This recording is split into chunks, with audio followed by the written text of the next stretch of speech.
is going to be a video on balancing work and job with organizations in school, class time, studying, socials, service, and all the other extra stuff that comes with being a pharmacy student.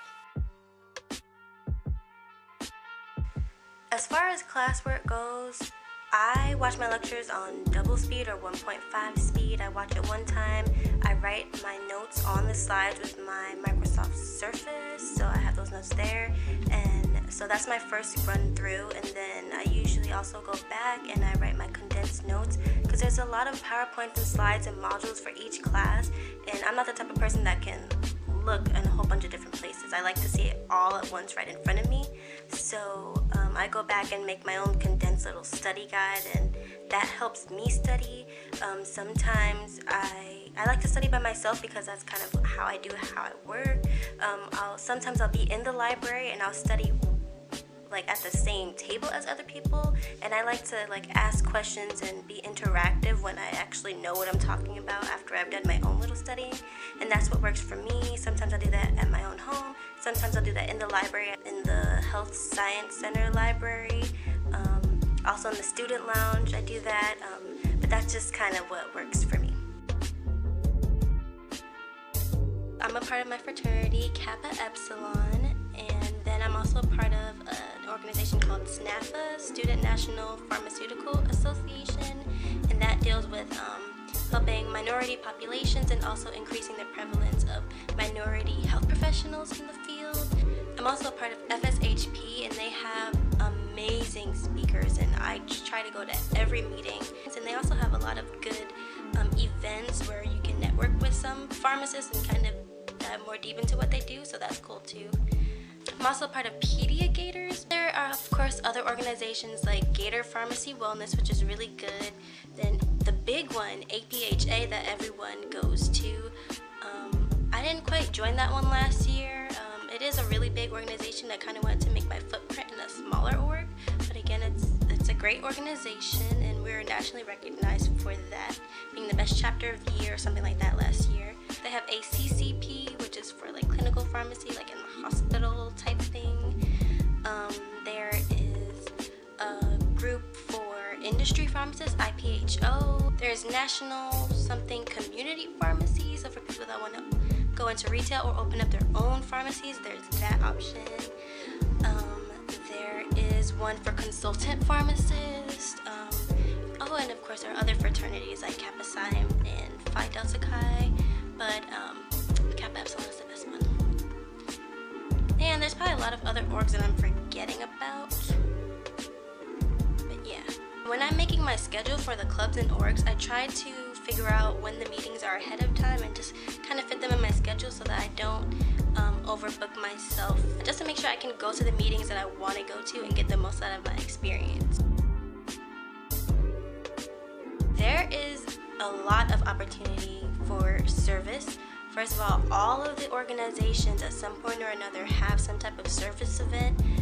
At the University of Florida College of Pharmacy, of course, we have our co-curricular hours, so we kind of are obligated to do at least 10 hours of service, and you can get those hours from going to meetings with certain speakers, by participating in some of the chairs activities. Like I happen to be the SNPhA diabetes chair, and every month we do some type of diabetes tabling and glucose screenings, stuff like that. There's also mission trips that goes to different countries. I, as a 1PD, went on the Project Haiti mission trip, and this year I'm the Project Haiti mission trip leader, so I'll be fundraising and stuff, but that's also something you can do over the spring break for service.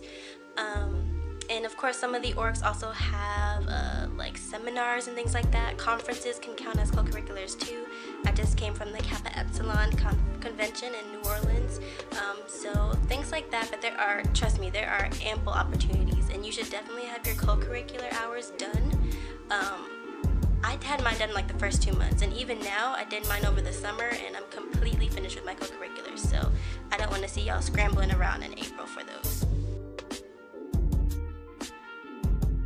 The good thing about the new curriculum is that we have Skills Up on the same day at the same time. Right after Skills Up, I'll just go to work, and that'll be a good chunk of my hours for the week. Whatever I don't do during the week, if it's kind of hectic with classes and studying, I'll probably just go in on Saturday and work the rest of the 12 hours, the flexibility of my work schedule. I'm very proactive about talking to professors and get shadowing opportunities.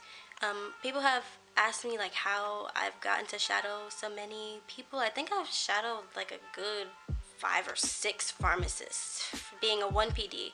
And I got those opportunities by one time, FSHP, which is also one of the awesome things that they do. They offer kind of shadowing opportunities, but it comes at a first come, first serve basis, and usually they're gone in like the first 2 minutes, so I only got one of those. But all the other ones have really been from either speakers at an FSHP meeting who I've gotten in contact with. If they're willing to come to a meeting, chances are they're willing to have you shadow. I just get their email and I email them. You gotta be professional about it. Just straight up ask them, you know, is it okay if I shadow you? What's a good month?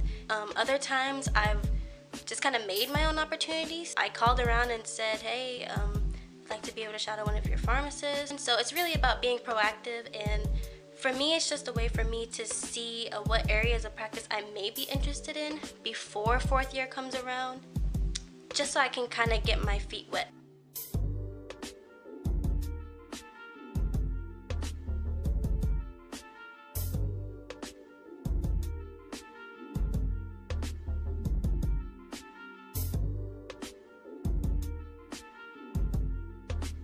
So I took a picture of my kind of little calendar planner that I made. I just went on Microsoft Word, made tables, put in the dates on the side, put in the days of the week, and I just kind of color-coded. I put in each box like what classes I have to be at, I put what meetings I have to be at, I put what times when I want to like drive home because I'm in Gainesville and I want to go to South Florida sometimes, so I put kind of like vacay time. I put my work schedule on there, stuff like that, and then I add to it, erase from it, cross it out, whatever, but I need to have that tangible for me to see where I need to go, and honestly y'all, if it's not on that paper, I'm not going to it and I'm not doing it.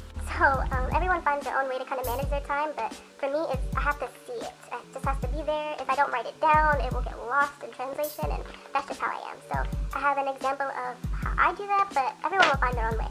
But that's how I've gotten through my first year of pharmacy school, and that's what I'm assuming is going to get me through second year. So thanks for watching, and hit me up with any questions.